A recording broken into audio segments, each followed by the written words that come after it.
Chapter 124, Wrapping Up Work. Klein was hidden in the shadows of a building dozens of meters away from the target building. He heard the faint sound of gunshots and the howling of violent winds. If the enemy runs towards me, should I draw my gun or should I pretend that I didn't see him? He thought as he shivered in cold sweat. A beyonder that could, through various means, cut short the lives of others definitely wasn't a Sequence 9 or Sequence 8 beyonder. They certainly wouldn't be someone that a seer like him could fight against face to face. Even if he sacrificed himself, he might not be able to slow the target down enough for Dunn and Leonard to catch up with him. It was fortunate that the Evernight goddess, the Empress of Misfortune, seemed to hear her loyal guard's prayers. No one ran towards the location where Klein was hiding. After a few minutes, he heard a melodious song coming from the target building. Cocking his ears to the side so he could hear better, Klein confirmed that it was the popular local tune that Leonard Mitchell always hummed. It was filled with bass words. Phew! He let out a breath of relief.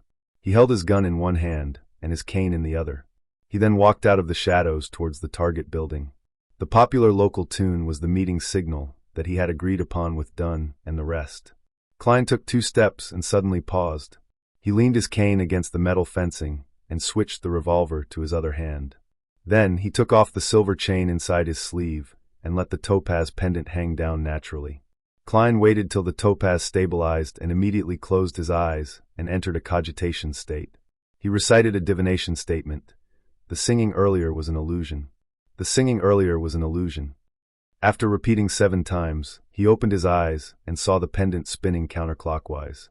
It's not an illusion. Klein put away his pendulum, grabbed his cane, and quickly got close to the arch-shaped metal gate leading to the target building. He then passed the black cane to his right hand and held it with the revolver. He extended his hands to touch the fence, intending to push it open, but he suddenly felt a piercing chill. It was as though someone had poured a bucket of ice down his neck without warning. Klein hissed and jerked his hands back, his teeth clenched. It's just like winter here. Under the dim starlight and distant street lamp, he looked through the garden behind the metal fencing. He saw the withered branches, fallen flowers, and leaves covered with white frost on the brown soil. Amazing! Klein marveled in his head. He bent his fingers and tapped his glabella to activate his spirit vision. He returned his silver-inlaid cane to his left hand and pushed it against the fence to open the closed gate. The gate squeaked, and he passed through it sideways. He stepped onto the stone path that led directly to the grayish-blue building. On both sides of the path were twisted plants that seemed to resemble ghouls in the dark. The scene reminded Klein of various horror stories and paranormal films. He subconsciously slowed down his breathing and walked faster. However, after just a few more steps, someone suddenly patted his left shoulder. Badump! Badump! Klein's heart skipped, then started thumping rapidly. He raised his right hand, aimed his revolver, and slowly turned around to look. In the dim light, he saw a flimsy branch that had nearly fallen off. This is what we call scaring ourselves. Klein twitched the corner of his lips, waved the cane, and knocked the branch off. He continued moving forward as faint sobs sounded in his ears. Blurry, translucent shadows appeared before his eyes. These shadows had swarmed over after feeling the breaths of a living person and the warmth of flesh and blood. Klein jumped in fright and immediately ran into the door of the grayish-blue building. This is what the captain meant by getting a sense of the atmosphere? It's much scarier than the last time I helped Sir Deweyville. The resentment of that aggrieved spirit is more rigid than the shadows. She hadn't taken the initiative to attack back then. He thought as he walked towards the altar in the middle of the living room. It was a round table full of crudely made puppets. 3 unlit candles stood amidst the puppets. Dunn Smith stood right before the altar with his back to Klein. He took one puppet after another and looked at them. Corpse Collector Fry looked at the floating shadows and extended his hand in an attempt to comfort them, but all his hand did was pass through them helplessly.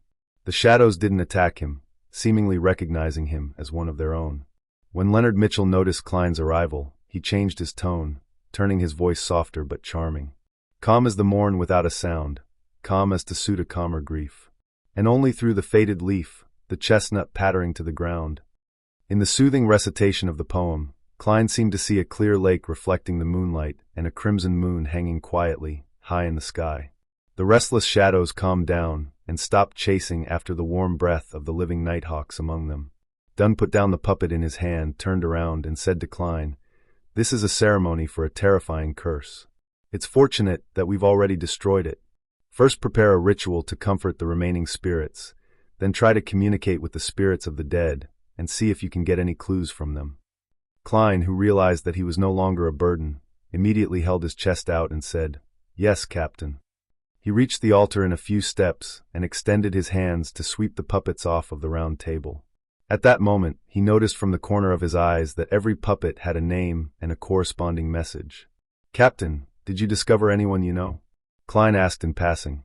Then, he glanced at Dunn as Dunn looked at him. Both of them fell silent. "I'm so silly. Why would I ask any questions that test the captain's memory?" Klein nearly covered his face and sighed. "If it were any other boss, they would definitely find an opportunity to make my life difficult because of this. Luckily, the captain will forget about this. I wonder if that's an advantage or a disadvantage," he thought, half glad, half joking. After a short silence, Dunn seemed to finally be capable of differentiating reality from the dream world. He replied, "There's someone you know." "Who?" Klein stopped, his hand still extended to put a candle back to where it was supposed to be. "Joyce Mayer, the survivor of the Alfalfa tragedy," Dunn replied simply. "Joyce Mayer? Anna's fiancée?" Klein suddenly thought of Salas in the workhouse. He seemed to have been instigated and misled by someone, causing him to bring forward his rage and committing arson. Klein retracted his right hand and said in a deep voice, "Instigator Triss?" He used the lives that were cut short as a sacrifice, intending to curse all survivors of the Alfalfa tragedy, because he didn't know who uncovered his involvement and lodged a police report.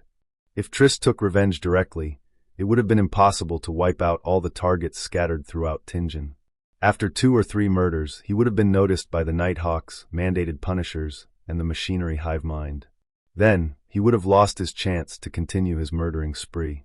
Klein filled in the blanks of why Triss had started all this. Dunn nodded first, then he shook his head. "Not all survivors, but only survivors in Tingen. His curse ritual can only affect the people within this range. Besides, the host of the ritual is a female, not Triss." Klein creased his eyebrows and asked, "Perhaps it's an expert that the Theosophy Order sent to help Triss?" "Yes, the origins of the Theosophy Order might involve the Demonist sect. It's fairly normal for their experts to be female." Dunn smiled and said in his deep voice, "I agree with your judgment. Although we only encountered that woman and not Triss, there are guesses that we can make. Such as, the woman and Triss don't stay together. Or, that Triss was out looking for people who are dying soon." Klein didn't say anything further. He set the 3 candles in place, took out the full moon essence oil, crimson sandalwood, and other ingredients, and set up the altar quickly. After he used a silver dagger to make a sealed wall, he started praying to the Evernight goddess, the mistress of repose and silence. He prayed that the shadows inside and outside the house would be comforted completely. Unfortunately, in the subsequent attempt to communicate with the spirits of the dead, Klein could only see a little of what the spirits had seen before their deaths. There weren't any useful clues. After settling the shadows into a peaceful sleep in the dark night, he ended the ceremony and removed the spirituality wall. He then shook his head and told the others, the backlash from the disrupted ritual caused severe damage, and the remnant images of the host were lost. Dunn wasn't surprised. He pointed at the stairs and said, "Let's look around on the 2nd floor and give it another try." "Okay."